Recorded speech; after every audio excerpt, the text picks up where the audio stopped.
Dobrý deň. Dovoľte, aby som, tak ako posledné tlačové besedy, začal tou situáciou okolo eurovalu, ktorá sa neustále vyvíja a kedy každý deň čakáme nejaké riešenia od politikov, ktorí reprezentujú jednotlivé krajiny. A pre nás bolo absolútne šokujúce, že novým premiérom sa stal bývalý vysoký predstaviteľ Európskej centrálnej banky, novým premiérom Grécka, osoba, ktorá bola zodpovedná za prístupové procesy. Doslova z capa urobili záhradníkom osobu, ktorá robila všetky štatistiky, všetky podklady preto, aby mohlo byť v Grécku prijaté euro. A dneska to má byť človek, ktorý má riešiť problém a ekonomiku Grécka. Ďalšou osobou, ktorá je typickým príkladom toho, ako populisti fungovali v Európe, je pán Berlusconi, ktorý zo dňa na deň skladá vládu.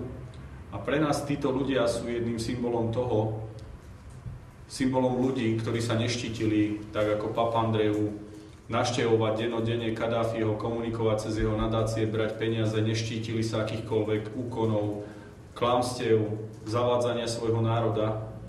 Pre nás sú tu ľudia, ktorí si dovolím porovnať s Fruním z BMG Investu, ľudia, ktorých veríme, že v budúcnosti budú trestaní.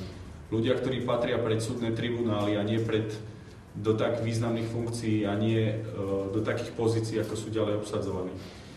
Chytá nás absolútna bezmocnosť z toho, ako sa problematikou okolo eurovalu vyvíja a myslím si, že otázky a úvahy toho, ako sme sa im zaoberali, možnosti vystúpenia z eurozóny, možnosti používania eura bez členstva v eurozóne, naberajú na obrátkach.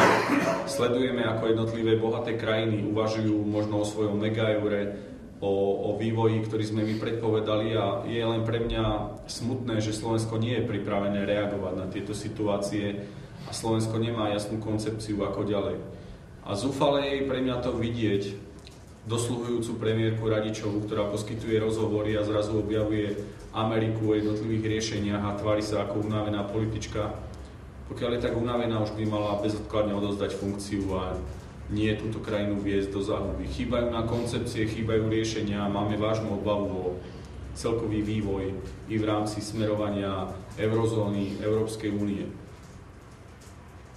Myslím si, že s kamennou tvárou nabehnú megaekonómovia ako odborníci SDK a Smeru a zrazu nám budú rozprávať, aké samozrejme je prejsť k slovenskej korune, možno aké samozrejme je vystúpiť z eurozóny a znova už zabudnú na svoje vyhlásenia z minulosti. Verím, že si to ľudia patrične všimnú a za toto ich odmenia v predvolebnom boji.